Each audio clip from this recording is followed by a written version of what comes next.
What a phrase that was. It is finished. And I think we just need to think about that. What we did in the last session was we came to the end of a series. I know I've said that, but it's important. We're now into an interlude. And so what we see in these next two chapters, 17 and 18, is the demise of the harlot and all sorts of interesting things, but terrifying as well. So I'll read this chapter 17 to begin with and just take in the details of this. Then one of the seven angels who had the seven bowls came and said to me, "Come, I will show you the judgment of the great whore, who is seated on many waters, with whom the kings of the earth have committed fornication, and with the wine of whose fornication the inhabitants of the earth have become drunk."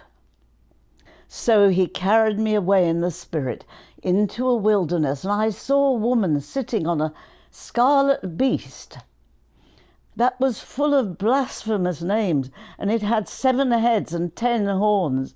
The woman was clothed in purple and scarlet and pearls and jewels, and holding in her hand a golden cup, full of abominations and the impurities of her fornication.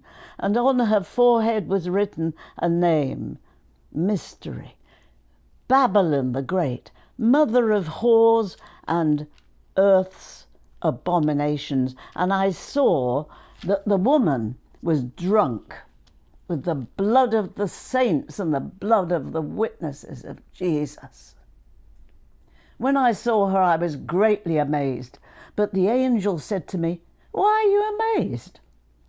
I will tell you the mystery of the woman and the beast with 7 heads and 10 horns that carries her.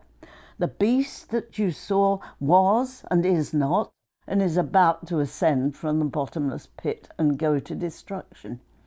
And the inhabitants of the earth, whose names have not been written in the book of life from the foundation of the world, will be amazed when they see the beast, because it was and is not and is to come. This calls for a mind that has wisdom. 7 heads are 7 mountains on which the woman is seated. Also there are 7 kings, of whom 5 have fallen. One is living, and the other has not yet come. And when he comes, he must remain only a little while. As for the beast that was and is not, and is an 8th, but it belongs to the 7, and it goes to destruction. As for the 10 horns that you saw, 10 kings who've not yet received a kingdom, but they are to receive authority as kings for 1 hour. Together with the beast, these are united in yielding their power and authority to the beast. They will make war on the Lamb, and the Lamb will conquer them, for he is Lord of lords and King of kings. And those with him are called and chosen and faithful. And he said to me, "The waters that you saw, where the whore is seated, are peoples and multitudes and nations and languages. And the 10 horns that you saw, they and the beast will hate the whore. They will make her desolate and naked. They will devour her flesh and burn her up with fire.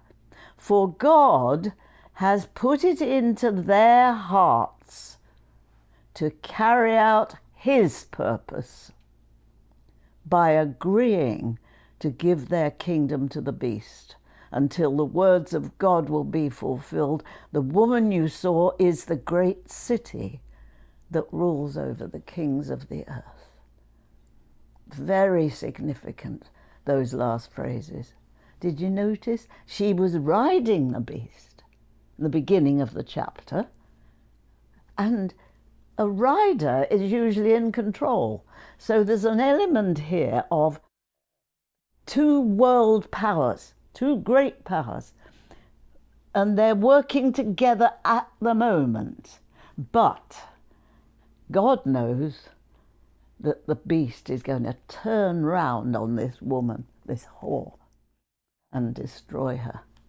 He's not going to do it. They're going to do it. Interesting, isn't it? I find that highly interesting. And also notice the mention of 1 hour. When in the history of the world has there been a time when a great city can be destroyed in 1 hour? Only now. Go back 100 years, it couldn't have happened. So that's interesting. It's these little details, isn't it, that make it so fascinating and so horrifying. And the description you get of this whore is a disgusting one, really, when you think about it, isn't it? It's revolting, disgusting, every word you can think of. And what she's done to Christ's people is appalling. We mustn't forget that. Then we go on, and in a minute I'll read the next chapter, because I think they are very much one chapter. We go on to the next chapter and we find actually she is still being described, even though in the end of chapter 17 he's put it into the minds of not only the beast but the 10 kings to destroy her. And the next chapter graphically describes her destruction. And if I was giving a heading to the next chapter, I would say the collapse of world economy. Take it in. The collapse of world economy. Highly significant.